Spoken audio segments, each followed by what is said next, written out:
A major power plant near Kyiv was completely destroyed by Russian strikes early on Thursday, energy company Centrenergo said. Trypillya power plant was the largest electricity provider for 3 regions, including Kyiv, officials said. The scale of destruction is terrifying, said Centrenergo chairman Andriy Hota. Russia has long been deliberately and systematically targeting Ukraine's energy system. Mr. Hota told the BBC that Thursday morning's strikes destroyed the transformer, the turbines, the generators. They destroyed 100%. A fire broke out in the turbine workshop of the Trypillya plant, located 50 kilometers, 31 miles, to the south of Kyiv, following Thursday's large-scale airborne attack. The Centrenergo boss said the plant was targeted by multiple missiles. Staff on shift were able to escape, he said, because they ran for cover as soon as the first drone hit. Residents were urged to shut their windows, charge all their devices, and stock up on water. More than 80 missiles and drones targeted sites across Ukraine in the early hours of Thursday. Many targeted energy infrastructure, and almost a third made it through Ukraine's air defenses. Hours later, Centrenergo confirmed its Trypillya plant had been put out of use. Mr. Hota said his company's entire generative capacity in Ukraine was now destroyed. It was one of Ukraine's largest providers of electricity and heat.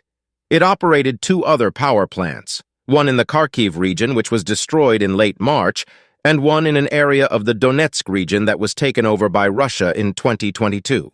The Kyiv and the Trypillya plants used to generate some 8% of the country's electricity, according to Mr. Hota. The Trypillya thermal plant provided power to the 3 central regions of Zhytomyr, Cherkasy, and Kyiv. The destruction of the Trypillya plant would not be a critical issue for Ukraine in the summer, he believed, although by winter it would become a giant problem. While the plant can be rebuilt with help from spare parts from Europe, he says it will remain vulnerable to attack without Ukraine's allies providing powerful air defenses.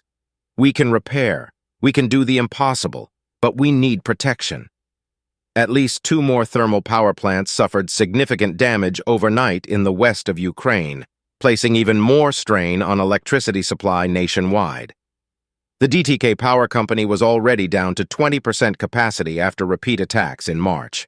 The company told the BBC that the latest missile and drone strike on these purely civilian power stations would make the task of providing critical power to the grid harder. Attack by attack, Russia is trying to strangle Ukraine's energy system, and with it our hard-won freedom, DTEK said.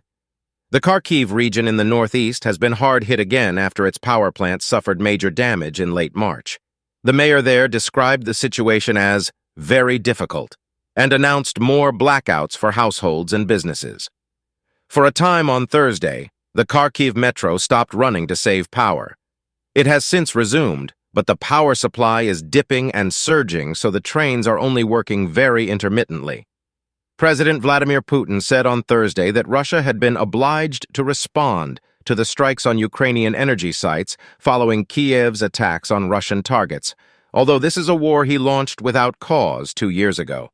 The Russian state news agency, TASS, quoted him as saying that the attacks were part of Russia's aim of demilitarizing Ukraine, one of his stated goals when the invasion began in February 2022. In a separate development, 4 people died and several more were injured in the southern city of Mykolaiv in a rare series of daytime strikes on Thursday. The Ukrainian Southern Military Command said on Telegram that private houses, cars, and industrial facilities were damaged in the insidious attack. Kindly like, subscribe, and share your thoughts in the comments section.